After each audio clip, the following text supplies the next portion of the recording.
Alright, so as a teacher, I'd like to show students how to basically advertise themselves as, what they do. One of the things that is really big right now is 3D printing. And there's a lot of people that have printers, but not a lot of people that model for print. This advantage is huge. So basically, you want to get your name out as a modeler. Make amazing models. Share them. Even if they're subpar, still, again, there's a lot of people that have printers, but not a lot of people that know how to model. This bottleneck, if I share this model on a place and people see it, people get the word out and good recognition. Even if it's a small micro area right now, you would be surprised on how many people are interconnected into certain things. Like, I guarantee that all modelers that are modelers probably have by now looked into 3D printing. Some, like 80%, maybe have a 3D printer, and then those 80% have this going to the same place that I'm sharing this model, and then all the experts kind of see that model too. See how everything's interconnected, and look at what's hot, where you can share it, yada yada yada. Okay, so why not show you how to make this into a print-friendly one and then share it out with other people. I'm going to duplicate this one so I don't screw it up, and this one, what I'm going to do is it's actually combined into a bunch of submodels, so it's unprintable. The students that I'm addressing this to have a program that they're going to be using a lot is Zbrush, so we're going to be using Zbrush.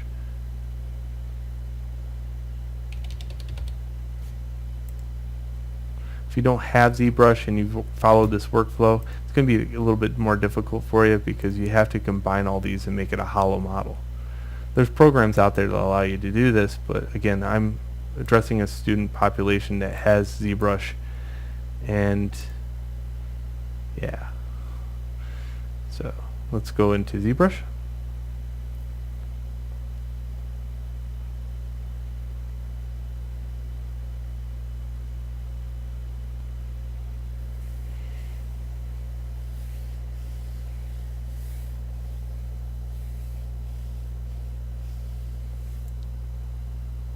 I'm also going to be using a program called Blender, so Blender at blender.org. Blender's free. Zbrush is not free. It's not even close to being free. In fact, in a free world, this is like Diamond, the cost of Diamond compared to like everything else. They have a niche market, so they're allowed to do that.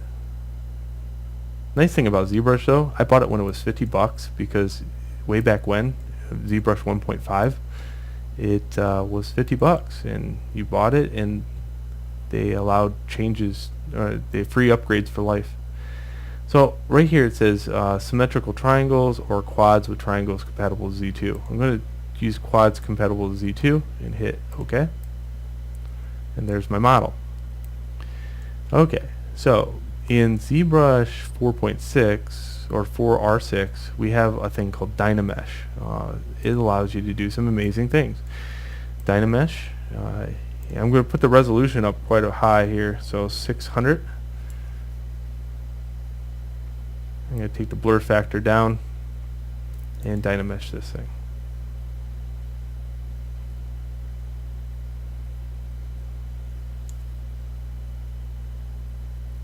It's going to take all these sub-objects and it's going to combine it into one chunk of geometry.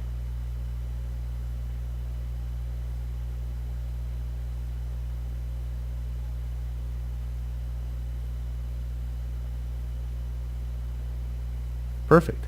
Now if you look at the wireframe on this thing, it's got enough polygons to never be printable. So we're going to take and go into Decimation Master and pre-process current. Decimation will decimate it down to a usable mesh. Pre-process current just basically allows the program to see what that calculation looks like ahead of time, so we can make changes on the decimation very quickly and not have to recalculate every time we do that. Okay, so it's pre-processed, and under plugin we have a percentage. I'm going to say 10% right now and hit decimate current. That's not bad. I get a lot of polygons in this area still that I can probably get rid of, so I'm going to choose maybe 5% and decimate current. And this change right here that I just did within 2 seconds is what I'm talking about as far as like being able to calculate that real time. So I could quickly change that to 2% and see if I get a better model. And 2% looks really good, very tight. Okay, let's check the shading. Yep, shading works good. And then export. And we're going to export this back as a wavefront object, so I can process it into another program where I can address scale. I hate addressing scale in Zbrush. It's amazingly hard.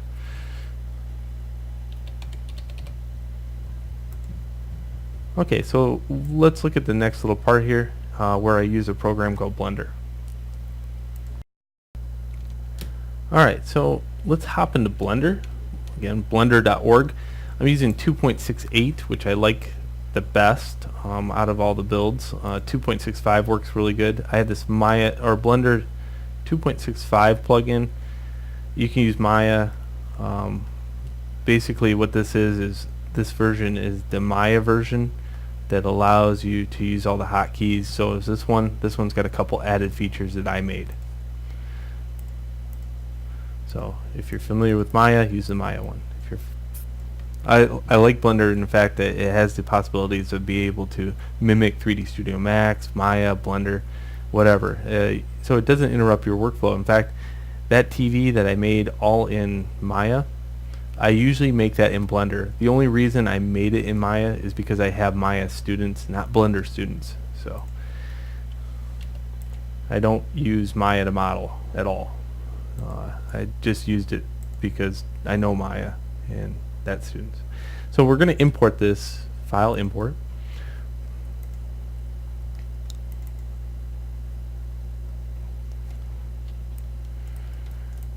And there we go. Now scale. So a standard model on a printer, we try to set a range within like 100 millimeters, because really some of the older ones are maybe 100 millimeters. Some of the newer ones are 150 to 200 millimeters, but it's really good to keep with the times. So this model right here with all the details, I would say easily would be a 100 millimeter one. And what you do, you change this by going into these settings right here and on the keyboard. The dimensions right now is 13 millimeters by 11 by 5 millimeters. So R allows you to scale.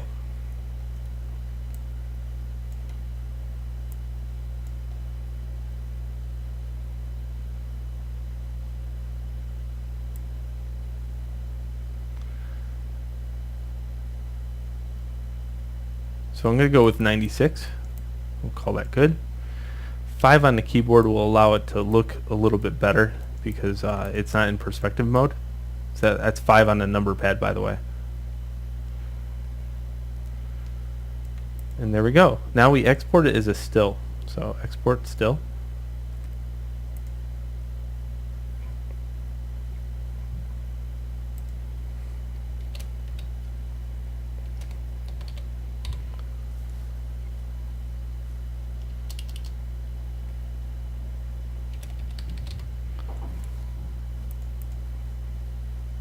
Okay, next, here's another programming that you need if you're going down this trail. It's very good etiquette to clean your model up. We use a thing called NetFab. NetFab's free. You can do this online, or you can do it using the plug or the program that you can download for free. The one for free is a trial. Netfab.com. Netfab with 2 B's. The free version, you have to wait a couple seconds, and then hit later. So this program takes away all the bad stuff that you don't see as a modeler.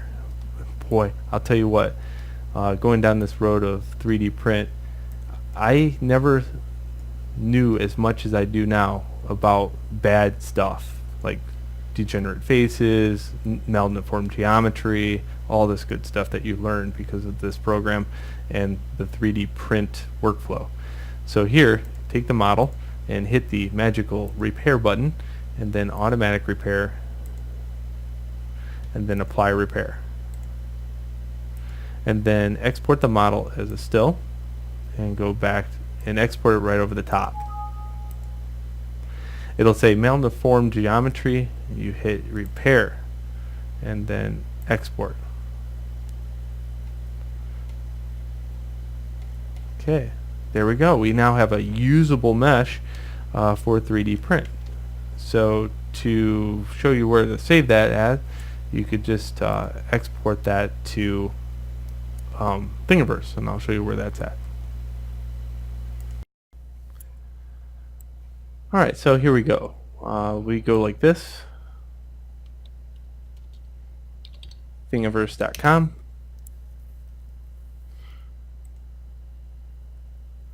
And basically sign up for the site. It's absolutely free, and once you sign up, we can create and upload a thing. So I'll browse this out and choose it still. Since this is a standalone model, I haven't printed it yet, I don't have to insert a picture, but you know, after you print it, if you do print it, it is good etiquette to be able to post a picture of what it looks like printed. Okay.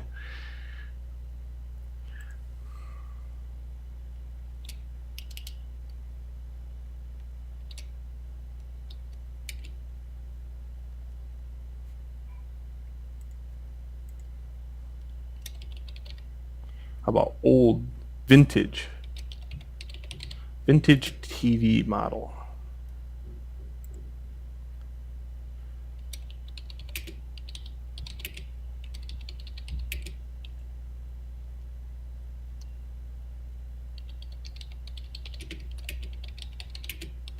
Also, with the sharing of this, I'll share the videos that I produced about how to make the model. Again, connect everything together and you'd be surprised on the good comes back later on. So here, there's all kinds of goofy stuff. So models, people, how about this would probably be props maybe? Creative Commons.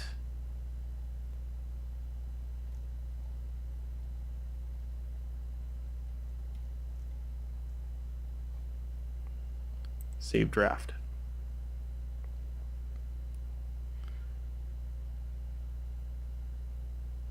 Okay, so it takes a couple seconds in order to populate this area right here with the model.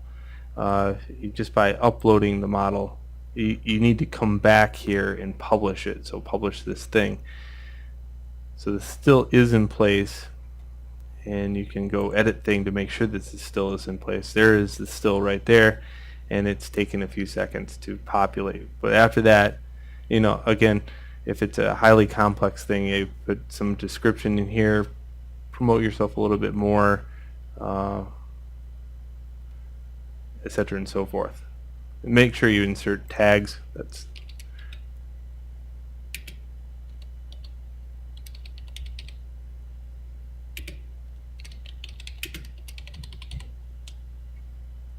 There we go.